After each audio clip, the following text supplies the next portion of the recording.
열카. 안녕하십니까. 이판사판 스포츠 토크 이광용의 열카 3. 2020년 첫 축구 이야기. 오늘은 이 남자만 있으면 됩니다. 류볼루와 함께합니다. 네, 안녕하십니까. 예. 우리 샤신도 외유를 떠나고 네. 레드제민도 아직 어디인가 가서 안 오고 그래서 저희가 류블루만 불렀습니다. 괜찮으시겠어요? 네, 뭐 형님들이 떠났으니까 네. 구분 나무가 아니라 어린 제가 스튜디오를 지키겠습니다. 사실 필요 없어. 늙었고 총기도 떨어지고 보실 것 같은데. 딱히 예 보든 말든. 네. 오늘 사실 축구 이야기 이제 1월 너무 늦게 인사를 드려서 제 축구 팬들께 조금은 송구한 마음도 있는데 일단 박수 한번 치죠. 우리 23세 이하 대표팀이 축구 팬들에게 엄청난 선물을 안겨줬습니다. 뭐 사실 U23 아시아 챔피언십이 뭐 대단한 대회냐라고 하시겠지만 한 번도 우승을 못했는데 저는 사실 그 5연승하면서 준결승까지 갔지만 이러다 지는 거 아니야? 했거든요.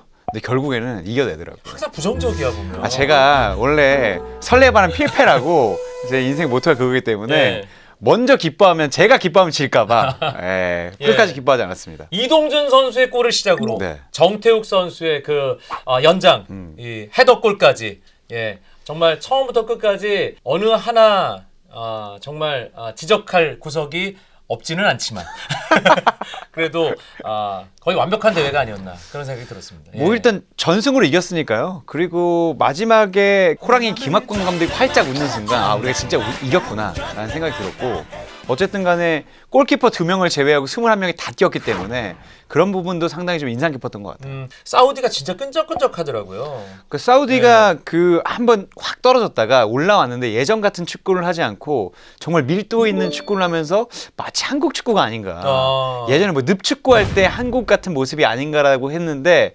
역시나 정말 어려웠어요. 사실 공격적으로는 그렇게 뛰어난 팀이 아니었는데 어떻게 보면 공격력이 좀 좋은 한국을 상대로 90분 내내 정말 질척거리면서 잘 막다가 그래서 마지막에 정태혁 선수의 사실 이런 게 독수리 슛이 아닌가. 머리를 찍어 누르는 머리가 하나가 더 있었어요. 네, 정말 깜짝 놀랐어요. 사우디 선수는 아마 뒤에서 그 머리가 들어오리라고 생각 못했을 것 같아요. 저희가 이번 대회 그 우승의 감동 그 감격을 좀 따끈따끈하게 느껴보시라고 현장에 특파원을 한 명 보냈습니다. 방콕 라자망갈라 스타디움의 레드제민 특파원 나와 계시죠? 안녕하세요. 여기 태국 방콕에 있는 홍재민입니다. 반갑습니다. 이런 대회를 현장에서 함께 한다는 거 진짜 부럽습니다. 대회 지켜본 소감부터 들어보죠. 저 심장이 이렇게 두근두근 뛰었는데 마지막 순간에 진짜 정태욱 선수 극적으로 골을 넣어서 정말 뜻깊은 밤이 되고 있어요. 아름다운 밤이에요. 유청 기자랑도 인사 나누세요. 여기 나와 있습니다. 사우디캅. 안녕하세요. 유 기자님 거기서 뭐 하세요? 진짜 부럽네요. 부러워하는 게 아닌데 저 표정은. 조별리그 첫 경기부터 결승까지 전부 다 현장에서 직관을 했는데 대회 총평을 좀 부탁드리겠습니다. 레드제민. 그렇죠. 처음부터 마지막까지 남는 대회를 취재하는 경험이 그렇게 흔치 않은데 뭐 굉장히 자랑스럽고 특히나 이제 요번 김학범 감독이 선발 로테이션을 돌렸잖아요. 그러면서도 우승까지 해내는 우리 그 나라 축구에 스쿼드가 굉장히 풍부해졌구나, 이만큼 풍부해졌구나라는 걸 느끼면서 굉장히 뿌듯합니다. 사실 우연히 갔다가 얻어 걸렸다. 이런 얘기도 있더라고요. 한편에서는 다 정말 열심히 지켜봤는지 확인차 물어보겠습니다. 이번 대회 안창기 안주수 골키퍼 빼고 21명이 다 그라운드에서 뛰었어요. 그 가운데 레드제민의 마음을 확 사로잡은 금쪽 같은 내 새끼는 과연 누굴지 궁금합니다. 제가 8강, 4강 때부터 계속 픽을 했었는데 제가 한 선수를 계속 픽했습니다. 원두재 선수 픽을 했는데 결국 결승전 끝나고 오늘 MVP 당첨. 멋있습니다. 원두재 선수. MVP 상금 $2만 때문에 그런 거 아닙니까? 근데 수비 중심으로 첫 번째 경기 이후에 두 번째 경기부터 5경기 연속 선발 풀타임 출전했어요. 뭐 결승전은 연장전까지 치렀고 지치지 않는 체력으로 중심을 잡아주면서 정말 잘해줬습니다. 원주전. 가까이서 지켜본 김학곤 감독은 어떤 감독이었나요? 정말 똑똑한 지도자다. 이번 대회를 거치면서 좀 깜짝깜짝 놀랐어요. 이 첫 번째 경기, 두 번째 경기 넘어가면서부터 선발 로테이션을 계속 돌렸잖아요. 이게 사실 뚜렷한 베스트 11이 없다는 단점으로도 해석이 가능하거든요. 근데 그런 상황에서도 포지션도 계속 파괴하면서 결승전까지 왔는데 우승까지 해버리는 이 저력은 정말 모든 것을 다 꿰뚫고 있는 지도자구나 해서 사실 김학봉 감독님 겉모습은 굉장히 무서워 보이잖아요. 되게 우락부락하고 그런데 속은 이 말도 안 되는 정말 슈퍼컴퓨터가 들어있는 분이 아닌가 싶습니다. 세상가치란 레드제민도 감복시킨 그러니까요. 네, 대단한 지도자. 근데 요즘 슈퍼컴퓨터 잘 안 쓰지 않나요? 스마트폰, 고성능 스마트폰. 네, 23세 이하 챔피언십 우승했고 도쿄올림픽 티켓도 확보했습니다. 진짜 엄청난 성과예요. 9회 연속으로 세계 최초로 올림픽 본선에 진출했다는 게. 그런데 이제 또 이 팬들의 마음은 도쿄로 가 있거든요. 아, 메달이 가능할지 그냥 궁금합니다. 오늘까지만 즐기면 안 될까요? 이게 갑자기 이게 올림픽이라는 게 본선은 정말 쉽지 않은 무대이기 때문에 비록 우리가 굉장히 멋진 모습으로 6전 6승으로 퍼펙트한 우승을 차지하면서 도쿄로 향하는데 올림픽 본선 분명히 어렵고 저희 역사적으로 봐도 9번 나가서 동메달 한 번 땄거든요. 근데 지금 갑자기 또 당연히 메달을 딸 수 있냐 없냐 이렇게 얘기를 하는 것 혹은 요구를 하는 거는 굉장히 대표팀 그리고 김학봉 감독님께 굉장히 큰 부담이 아닐까 그렇게 생각이 됩니다. 오, 좋은 대답입니다. 근데 현지 가더니 엄청 착해지셨네요. 네. 할 말 있다면서 또. 선물 좀 사오세요. 예. 네. 선물 사오랍니다. 선물이요, 정 기자가. 뭐 가끔 이런 생각 들어요. 예. 가끔 이런 생각 들어요. 평생에 도움이 안 되는 사람이 진짜 있긴 있구나 이런 생각 가끔 듭니다. 예. 예. 아, 이번에 레드제미는 도움 됐습니다. 예. 예. 완전 도움 됐고요. 예. 아, 예, 조심히 돌아오시고 여기까지 또 뵙겠습니다. 코콘캅. 예, 코쿤캅. 코콘캅. 예. 오, 레드제민도 쓸모가 있다. 예. 근데 이 현장에서 뭘 이렇게 잘 많이 드셨나 봐요. 네. 너무 제가 부드러워지셨어요. 볼 때는 김학권 감독님과 한 최소 식사 2번 정도 했다. 네. 요거는 그냥 뇌피셜이고요. 아, 근데 진짜 레드제민도 얘기를 했지만 김학권 감독님 예전에 그왜 2000년대 중반에 성남 1화를 이끌던 네. 그때 이미지와 자카르타 팔렘방 아시안 게임에서 이 2020년 1월에 AFC 23세 이하 챔피언십을 이끈 김학권 감독 좀 다른 사람이라는 느낌마저 들어요. 사실 예전에 성남에서 우승을 할 때도 그 스쿼드를 상당히 조금 썼어요. 리그임에도 불구하고 그때 베스트 11을 가장 빡세게 굴렸던 네, 거의 17, 감독이잖아요. 18명만 계속 쓰면서 우승을 네. 했던 감독인데 이번에는 이런 짧은 대회에서 21명을 다 쓰니까 정말 말씀하신 대로 이게 상황에 따라 달라지는 분이구나. 이게 뭔가 철학도 있지만 유연한 사람이구나. 저는 그런 생각이 좀 많이 들었어요. 아, 네. 그 김학봉 감독이 레드제민만 착하게 만든 게 아니라 류블루 제가 이렇게 아주 착한 건 아닌데 홍재민 기자가 얘기한 것처럼 뭐 이렇게 다 안다 뭐 이런 것보다는 조금 타짜스러운 기질이 있구나. 이게 이길 줄 아는 사람. 이거 잘하실 것 같아요. 이거 잘할 것 같아요. 이거 잘하실 것 같아요. 류청 기자가 이번 대회 보면서 눈에 확 들어온 선수는 누굽니까? 저는 사실 두 가지 정도를 꼽고 싶은데 쭉 잘해준 선수는 저 오세훈 선수라고 봐요. 그런데 정말 잘 싸워줬던 것 같아요. 정말 잘 싸워줘서 마지막에 이제 후반에 변화를 주는데 상당히 도움을 줬던 것 같고 이게 출연 시간은 적지만 정말 이 선수가 없으면 안 된다고 했던 선수는 이동경 선수. 신스틸러. 네, 신스틸러. 신스틸러라고 하기에는 주연에 가까운 신스틸러가 아닌가. 나 좀 내보내줘라고 하는 거 이 내면에 이걸 참고 정말 짧은 시간에 들어가서 모든 걸 해내는. 아니, 근데 오세훈 선수는 진짜 그 호주전에서 전방에서 버티면서 뭐 물론 공중볼뿐만 아니라 발기술 진짜 턴어라운드 슛 이런 것도 뭐 엄청나지 않았습니까? 예. 저 호주전 보면서 정말 좀 깜짝 놀랐고 호주가 사실 아시아에 넣지 말자고 하는 분들이 저 피지컬이 도대체 아시아의 피지컬이냐라고 맞아요. 했는데 호주의 센터백들이 이 오세훈 선수하고 계속 뛰면서 개고생 나중에는 이제 네. 허우적거리더라고요. 맞아요. 이동경 선수가 골 넣을 때 보면 하도 많이 뒤돌아 뛰다 보니까 이렇게 이동경 선수를 야 가지마 뭐 거의 이런 식까지 되는 거 보면 오세훈 선수가 대단했고 김학범 감독도 끝나고 나서 오세훈 선수한테 계속 붙어서 싸움하라고 했는데 정말 잘 이겨냈다. 이게 좀 칭찬까지 받는 걸 보면 오세훈 선수 정말 잘해준 거 맞는 것 같습니다. 예. 그런데 이번에 김학범호를 보면서 가장 인상적인 게 안창기, 안준수 골키퍼 두 명을 빼고 모든 선수를 6경기에 풀로 활용했잖아요, 거의. 네. 근데 이게 사실 축구에서는 단기전 이 대회에서는 거의 불가능한 일이잖아요. 사실 단기전에서는 뭐 야구도 한국 시리즈 가면 최동원 선수 뭐 5번 올라오고 이런 것처럼 너무 옛날 얘기인데. 예. 그러니까 말씀하신 대로 막 아픈데도 근육 주사 맞고 뛰고 이러는 게 일반적인 경기인데 기사를 보니까 누가 계산을 했는데 평균 5.8명을 바꿨다. 6경기 동안에. 이런 건 거의 그래서 제가 타짜란 거 이거 거의 도박이다. 김학범 감독도 도박이라고 얘기를 합니다. 그리고 잘했던 선수를 후반에 넣고 연속골 넣었던 선수를 선발해서 빼고 이런 거는 일반적이라는 거는 볼 수 없을 것 같아요. 그리고 사실 가장 인상적인 장면이 그 결승전 연장에 정태욱 선수 골 들어갔을 때 벤치에 앉아있던 그 쫓기 입고 있던 선수들이 다 뛰어나오죠. 정말 0점 몇 초 만에 한 반에 그냥 본능적으로 다 뛰어나오더라고요. 그것도 쉽지 않은 일이라면서요.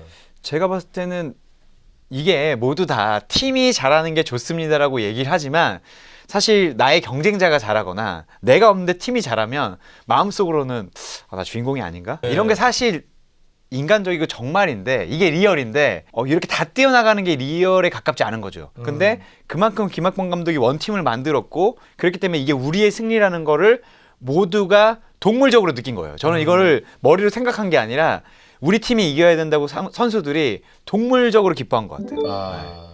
그 마지막에 우승 확정하고 저 뭐 중계 보신 분들은 아시겠지만 우승컵에 레이저로 코리아 쫙 새겨지는데 진짜 소름 돋더라고요. 우리가 이 코리아를 새겨지는 걸 언제 봤던가 도대체. 아시아 대회에서도 코리아 새기기 정말 쉽지 않아요. 그러네요. 네. 저희가 뭐 이번 아시안컵은 조기에 탈락했다지만 2015 호주 아시안컵 때도 제가 현장에서 봤는데 드디어 한번 새기나? 그때도 50몇 년이었어요. 근데 60년이 넘어갔습니다. 그런 걸 보면 23세에서도 그래서 우리가 항상 자조적으로 얘기하잖아요. 말로만 호랑이지. 호랑이가 이제 포식자가 아닌가? 뭐 이런 얘기 할 정도로 우승을 못했는데 이번에 그 코리아 새겨지는 거 보고 일종의 뭐 조금이지만 카타르시스를 느끼긴 했어요. 진짜 류청 기자가 얘기한 대로 정말 아시아 AFC 주간 대회에서 우리가 우승을 차지한 게 진짜 오랜만의 일이네. 아니 이 전 대회에서도 아까 말씀하시면 졌잖아요. 네. 우즈베키스탄이 디펜딩 챔피언이었어요. 네. 자, 우리가 칭찬을 했습니다. 우승을 했으니까 당연히 칭찬을 받아 마땅한 거고 워낙에 잘했습니다. 김학범 감독부터 선수들까지 다 잘했는데 그래도 옐카니까. 옐카니까. 이거 부담감이 더하네요. 예전에 한 분 더 계셨으니까 재민이 형도 있고 했는데 이게 이제 레드재민 이런 걸 해줘야 되는데 그건 아니지 이러면서. 그래도 좀 안타까운 게 있다면 극적으로 이기긴 했지만 너무 애를 태웠다. 그 버저비터 골 나온 게 네. 결과적으로는 짜릿하지만 사실 이게 과정으로서는 뭔가 물음표가 남는. 그렇죠. 물론 이제 김학범 감독이 이런 타짜적인 기질이 있었기 때문에 체력전으로 생각한 건 맞는 것 같지만 그래도 그랬기 때문에 또 경기력이 아주 100% 만족스럽지 못하고 어쨌든 간에 이게 결과론이니까 우리가 우승컵을 안 왔으니까 하지만 이 뒤에 다른 데에 골이 터졌다면 이 모든 게 또 이제 무의가 되는 하지만 이제 줄타기는 상당히 잘했다. 결과적으로 우리가 줄을 타고 끝까지 왔다. 김학범 감독이 그 우승 직후에 정말 자신감 있게 지금까지 우리가 올림픽에서 동메달 한번 땄는데 그 이상 노려보겠다. 그런 얘기를 안 봤어요? 기자회견? 봤습니다. 근데 저는 그 얘기 하셔서 사실 깜짝 놀랐어요. 저는 사실 깜짝 아니 왜냐면 오늘 끝났는데 본선가 갑자기 동메달 따겠습니다 이렇게 그러니까 하시니까. 현재 저희가 동메달이 2012년도 런던 동메달입니다. 그 이상을 목표로 하고 있습니다. 사실 근데 또 올림픽에서 우리랑 경쟁해야 될 팀들은 다르잖아요. 차원이 네. 다른 팀이고 지금 뭐 음바페도 나온다 그러고 라모스도 올림픽 나가고 싶다 그러고 지금 이런 마당인데 그러려면은 보완을 해야 되잖아요. 네. 우리 대표팀 18명의 이제 그 엔트리를 뽑아야 되는데 어떤 부분을 보완을 해야 될까요? 저는 일단 이 자체가 너무 좀 잔인한 것 같아요. 김학권 감독도 이 상념에 잠긴 게 올림픽 본선에 대한 생각 힘들겠지 이거보다도 이렇게 잘했는데 누굴 드러내야 되나 이 생각을 좀 하지 않았을까. 심하게 얘기하면 이번 엔트리 23명 중에 골키퍼 2명, 필드 플레이어 이제 16명만 도쿄에 갈 수 있잖아요. 네. 근데 와일드카드가 3명이란 말이에요. 이러면 거의 절반 정도 가까이 못 간다는 얘기거든요. 살을 잘라내는 느낌이 벌써 들 것 같아요. 어. 그러니까 나를 도와줬던 이 정말 피 같은 나의 살들을 잘라내야 된다는 생각을 한 게 아닌가. 옛날 같으면 이제 뭐 와일드카드 얘기가 나올 만도 한데 김학근 감독이 정말 한마디도 안 했어요. 그런 건 지금 이 선수들이 얼마나 지금 현재에도 스트레스를 받고 있고 자신도 이거에 대한 중압감이 얼마나 큰지를 좀 방증하는 게 아닌가. 김학권 감독의 고민을 우리가 좀 덜어드리죠. 예. 제가요? 예. 와일드카드. 아니 그 더는 게 아니죠. 네가 네. 해야지 누가 하겠니 지금 네. 너밖에 없는데. 제가 항상 오면서 예. 이런 것 때문에 이제 걱정이 컸는데 예. 피할 수 없구나. 예. 그거- 딱 3명만 꼽아보세요. 내가 감독이면 얘가 이 선수 데려가겠다. 이게 정말 예. 네, 저를 말년 죽이시려는 것 같은데. 하루 이틀도 아니고. 예. 근데 이제 3명까지 안 나오는 게 네. 저는 2명을 하고 이강인 선수하고 백승호 선수를 데려오는 게 와일드카드보다 더 중요하지 않나. 이제 이강인, 백승호는 데려오고 네. 나머지 와일드카드 3명 뽑으라니까요. 넘어갈 수 있을 거라고 생각하는 겁니까 지금? 제가 지금 너무 힘들어가지고 예. 근데 와일드카드 저는 3명까지 필요가 있나라는 생각이 좀 들긴 해요. 왜냐면 지금 멤버가 좋기 때문에 측면 아니, 풀백들이 카드 한도가 남았는데 네. 저는 쓰지 않겠습니다. 2장만 아, 쓰겠습니다. 네, 2장만 쓰겠습니다. 네. 2명? 그 2명 네. 누구? 권창훈과 권창훈과 저는 정승현 선수. 권창훈과 정승현. 왜냐면 정승현 선수가 높이가 더 있기 때문에 190이 넘는 센터백. 이번에 한국이 보여주지 않았겠습니까? 우리가 피지컬로 아시아 무대를 압도하고 공중볼을 가장 많이 성공시킨 나라가 한국이었어요. 이번 대회에 보면 호주도 버거워하는 피지컬. 정태욱 선수를 제가 K리그 무대에 봐서도 정말 대단하거든요. 예. 그 J리그 선수들이 아시아 챔피언스리그에서 한국 선수들 만나면 그런 얘기를 하는데 속된 말로 크다. 정말 저 등치 저거 와 저거 어떻게 싸워 이런 얘기를 보여줬는데 네. 정승현 선수가 좀 적당할 것 같고요. 그리고 이제 정태욱 선수도 있고 수비에 이제 또 이상민 선수도 주장이잖아요. 네, 주장입니다. 이게 좀 잔인한 거예요. 주장이지만 위협받아야 돼.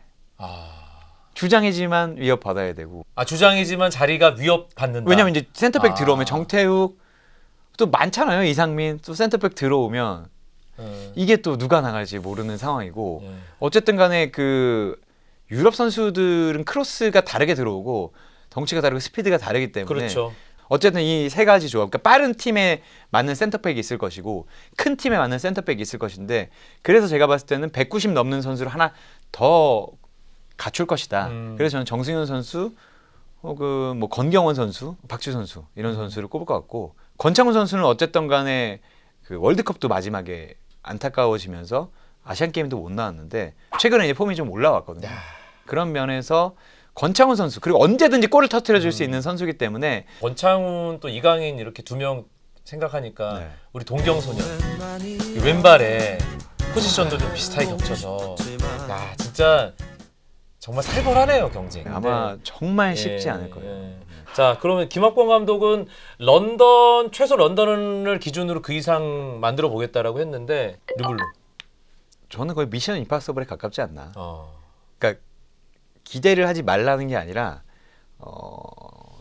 홍재민 기자도 그렇게 얘기했지만 기대를 하는 게 정말 좀 가혹한 일인 것 같아요. 왜냐하면 월드컵에 16강에 나가는 것보다 올림픽에 3위 하는 게 더 어렵지 않나. 사실 저는 2012년 런던 때 홍명보 감독과 이제 기성용, 구자철 그 황금 세대들이 일을 냈지만 그게 저는 비현실이라고 봐요. 이게 일반적인 일이 아니라 그때가 정말 기적이었다. 저는 항상 이제 좀 냉정하고 네. 이렇게 너무 이게 한다고 하지만 현실보다 높은 게 목표가 될 수는 있지만 이게 당연한 게 되면은 하는 사람도 너무 힘들 것 같아서. 맞아요. 예. 예. 그리고 보는 팬들 네. 입장에서도 스트레스 받아요.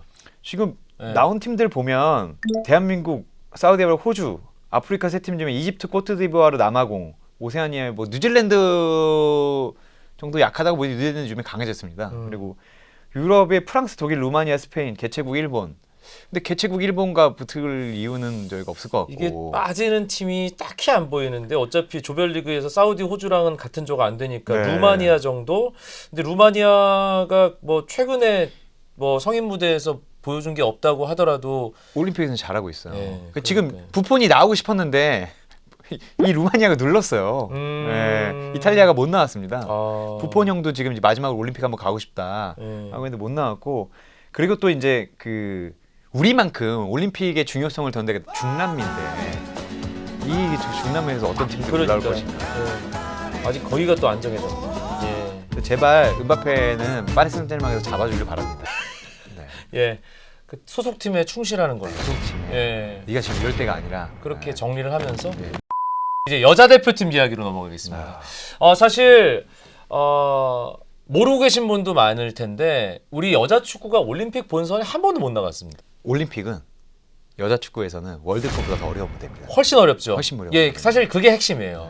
월드컵보다 올림픽 본선에 나가기가 훨씬 더 어렵다. 왜냐하면 아시아에 잘하는 팀들이 다 몰려 있어요. 예. 아시아에 물론 북한은 안 나와서 다행이지만 일본, 중국, 호주 이런 팀들이 다 모여 있는데 세 장이란 말이에요. 세 장이면 근데 지금 일본이 개최국 자격으로 한 장이 있고 나머지 두 장을 가지고 이제 최종 예선에서 경쟁을 해야 되는데 우리가 북한이 빠져서 이제 미얀마, 베트남은 꺾을 수 있다고 해도 저쪽에 이제 중국, 호주가 있는 B조랑 이제 크로스 토너먼트를 또 해야 네, 되잖아요. 네, 네. 예. 진짜 쉽지 않고, 제가 피파 랭킹을 봤어요. 근데 아시아 AFC에서 최고 랭킹이 호주입니다. 일본보다 높아요. 7위입니다. 좀 옛날 얘기를 하자면 타라 입구를 했어요. 여기는 타라 입구를 이미 했고요. 그 강한 일본이 10위예요. 그리고 그러니까 북한이 11위고 중국이 15위고 한국이 20위입니다. 우리보다 강한 팀이 아시아에서만 4개 있어요. 근데 말씀하셨듯이 북한이 안 나옵니다. 북한 조별리그에서 붙을 뻔했는데 이게 정말 다행이에요. 우리가 조 2위에 됐을 때 호주랑 붙으면 정말 힘들 수 있는데 다행히 우리가 조 1위 할 수 있는 가능성이 열려 있어서 그래도 이 두 팀 중에서 약한 팀이랑 플레이오프에 갈 수 있다는 거. 이게 적기라는 거죠. 네. 그 콜린 벨 감독이 작년에 취임했잖아요. 사상 최초로 이제 우리 여자 대표팀 외국인 감독 체제가 됐는데 어때? 현장에서 들리는 얘기는 뭐 좋은 평가가 많이 나오고 있습니까? 뭐 일단은 허니문 기간이기도 하고 외국인 감독에 대한 한국이 솔직하게 해서 호가 크죠. 호불호보다는 콜린 벨 감독이 좀 특별한 건 있는 것 같아요. 일단 여자 축구를 얕보지 않는다. 냉정하게 얘기해서 뭐 한국 지도자든 뭐 지금까지 여자 대표팀, 여자 프로팀 지도자든 여자 팀을 뭐 아닌 분들도 있지만 남자 팀을 가기 위한 디딤돌로 보는 분들이 냉정하게 많았어요. 그래서 뭐 제가 이제야 하는 얘기지만 제가 기자 초년생 때는 여자 WK 리그를 취재를 좀 많이 했는데 그때 이제 사석에서 이제 감독들 많이 보면 기자들이 별로 안 오잖아요. 물어보면 이해 못해. 여자 축구 좀 떨어져. 그거 알잖아. 뭐 이런 얘기를 하는 분들이 정말 많았어요. 근데 저는 어떻게 팀을 맡고 있는 분들이 저런 얘기를 할 수 있나. 아니 내 자식이 좀 부족해도 밖에다가는 좋아지고 있는 중이야. 모자라는 건 나의 탓이기도 한데 그런 것들이 많았는데 콜린 벨 감독은 오자마자 여자 축구를 남자 축구랑 똑같이 보면 안 된다. 여자 축구의 기준으로 봐야 된다라고 얘기를 했고요. 소통을 정말 많이 해요. 그러니까 1대1 면담도 정말 많이 하고 국가대표 감독이 내가 너를 왜 뽑았는지에 대해서 설명할 이유는 없다고 봐요. 근데 콜린 벨 감독은 모두 다 얘기를 했고 심지어 오자마자 몇 명을 불러서 한국 여자 축구에 대해서 어떻게 생각하느냐. 그래서 선수들이 놀랐대요. 이런 걸 나한테 왜 물어보지? 왜냐면 이런 적이 없었던 거예요. 아주 새롭네요. 그건. 네. 그리고 새롭고 내가 널 왜 뽑았는지 설명해 준다는 것도 새롭고. 네. 그리고 심서현 선수가 사실 한동안 못 들어왔어요. 네. 근데 심서현 선수가 콜린 벨 감독이 부임하자마자 이제 계속 불러 쓰고 있는데 네가 꼭 필요하다 그래서 그 면담 끝나고 눈물을 흘렸다고 하더라고요. 뭐 아시는지 모르겠습니다만 제가 1월 중순에 그 영국으로 우리 여자 대표팀 에이스 취재를 다녀오지 않았겠습니까? 그걸 취재를 다녀오신 게 아니라 그냥 영국 유람을 하신 게 아닙니까? 그래서 첼시 레이디스 경기를 제가 직관을 하면서 네네. 지소연 선수 컨디션도 체크를 하고 경기력도 제가 직접 확인을 했는데 진짜 체크하셨어요? 예. 그럼 자료를 저희가 좀 이게 띄워야 될 것 같아요. 자료 지금 나가고 있어요. 네. 예.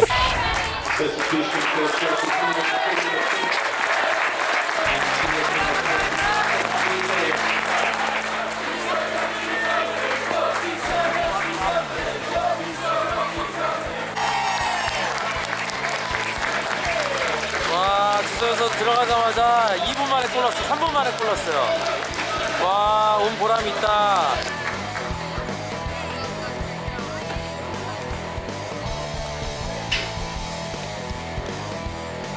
승리 요정. 골. 들어가자마자 골 넣고.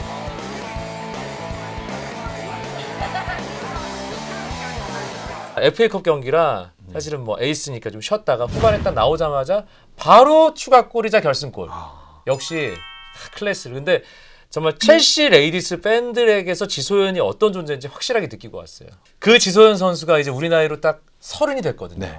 그러니까 지소연에게 사실상 마지막 올림픽이 될 수도 있는. 예. 그러니까 지소연 선수가 있는 대한민국 여자축구가 사실 지소연이랑 엄청 선물을 가지고 있는 대한민국 여자축구가 이번 올림픽 우리 도쿄올림픽은 꼭 좀 나갔으면 좋겠다. 그리고 지소연 선수가 앞장서서 그걸 할 수 있겠다라는 걸 제가 그 영국의 그 첼시 레이디스 홈구장에서 그 느낌을 받고 왔다. 넘버 10을 달고. 네, 소연. 넘버 10. 네, 넘버 10. 거기 한쪽에 태극기도 딱 걸려 있더라고요. 근데 말씀하셨듯이 이 황금 세대거든요. 80년대 후반생들부터 90년대 초반생들까지가 이제 황금 세대인데 선수들도 그 얘기를 하더라고요. 지금이 마지막일 수 있다. 이 황금 세대 마지막일 수 있는데 우리가 월드컵은 2차례 나갔는데 올림픽에 나가야 된다. 이 마지막 올림픽이다. 그리고 이 장슬기 선수처럼 어린 세대들도 알고 있더라고요.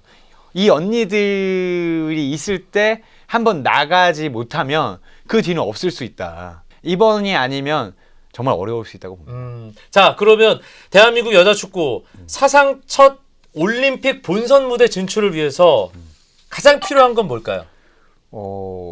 저는 좀 어이없는 실수를 좀 안 해야 되지 않나라는 생각이 들어요. 왜냐면 물론 프랑스 월드컵 때도 우리가 개막전에서 사실상 개인기로 보면 가장 최강인 프랑스를 만나서 초반에 와르르 무너지긴 했지만 한국이 안 해야 되는 실점을 하면서 항상 무너지거든요. 여자 축구도 그렇고 뭐 남자 축구도 그렇지만 한 골 내주고 시작하면 이게 돌아오기가 상당히 어려워요. 근데 한국이 항상 그런 실수를 좀 많이 했지 않나. 그런 것들이 좀 없어져야 될 것 같아요. 그래서 지소연 선수가 사실 수비하다가 다리가 풀려서 수비하다가 힘들어서 공격을 못하는 이런 일들이 많았는데 수비수들이 제대로 챙겨주고 지소연으로 하여금 뭘 할 수 있게 도와주는 그런 정도까지만 가면 지소연 선수가 해결을 해줄 것 같아요. 열커? 2월 3일 그리고 2월 9일 제주에서 우리 대한민국 여자축구 도쿄올림픽 최종 예선 이제 출발을 하게 됩니다. 많은 응원 부탁드리겠고요. 우리 도쿄행 가능성 몇 %로 보는지 마지막 피 한번 묻히죠. 유청 기자. 여자 축구는 90%라고 봅니다. 이번에 갈 것 같아요. 그리고 저는 이번에 명단을 보고도 콜린 벤 감독도 이 고스톱 쳐보셨는지 모르지만 타짜가 아닌가라는 생각이 든 게 사실 강채림 선수가 월드컵 때도 에이스가 될 자질을 갖췄다고 했는데 윤도현 감독은 선택이 좀 달랐어요. 물론 그 선택이 좋지 않아서 결과론이지만 그 언니들을 우대했어요. 경험을 맞아요. 믿었어요. 네. 근데 강채림 선수가 지금 거의 에이스로 거듭났고 그리고 강지우 선수라고 이 선수가 19세 이하 대표팀의 스트라이커였어요 작년에. 그래서 아시아 대회에서 이 20세 여자 월드컵 티켓을 딸 때 이 선수가 득점왕을 했습니다. 7골 넣었어요. 심지어 중국전에서 2골 넣고 호주전에서 4골 넣었거든요. 그러니까 성인 레벨에서도 통할 수 있는 실력이네요. 네, 근데 네. 그건 뽑을지 몰랐어요. 근데 제가 이때 박태하 감독이 중국 19세 대표팀을 맡았어요. 근데 분석관도 한국 분이라서 제가 물어봤어요. 한국 팀이 어떠냐. 그랬더니 강지우 얘기를 하더라고요. 정말 깜짝 놀랐다. 빠르지도 않고 그렇다고 해서 기술이 아주 화려한 것도 아닌데 한국 이런 선수가 나올지 모르겠다. 왜냐하면 모든 상황에 너무 잘 대처를 하고 슈팅이 너무 좋대요.